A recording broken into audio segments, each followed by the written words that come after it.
काञ्चीरत्नविभूषां कामपि कन्दर्पसूतिकापाङ्गीं परमां कलामुपासे परशिववामाङ्कपीठिकासीनाम् कम्पातीरचराणां करुणाकोरकितदृष्टिपातानां केळीवनं मनो मे केषाञ्चिद्भवतु चिद्विलासानाम् आम्रतरुमूलवसतेः आदिमपुरुषस्य नयनपीयूषम् आरब्धयौवनोत्सवम् आम्नाय रहस्यमन्तरवलम्बे अधिकाञ्चि परमयोगिभिः आदिमपरपीठसीम्नि दृश्येन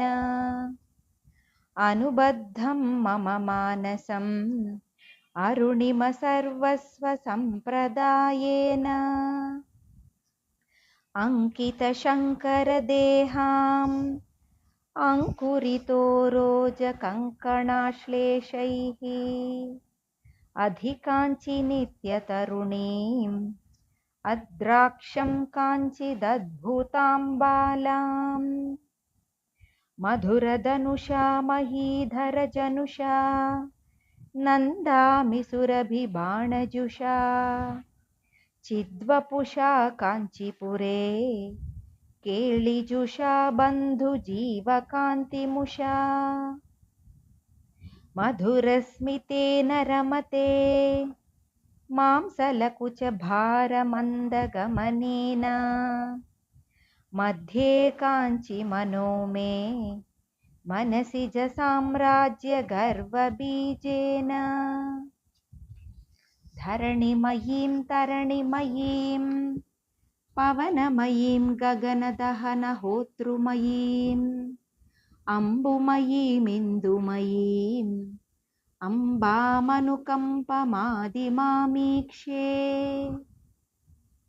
लीनस्थितिमुनहृदये ध्यानस्तिमितं तपस्यदुपकम्पम् पीनस्तनभरमीडे मीनध्वजतन्त्रपरमतात्पर्यम् श्वेतामन्धरहसिते शातामध्ये च वाङ्मनोतीता शीतालोचनपाते स्फीताकुचसीम्नि शाश्वती माता।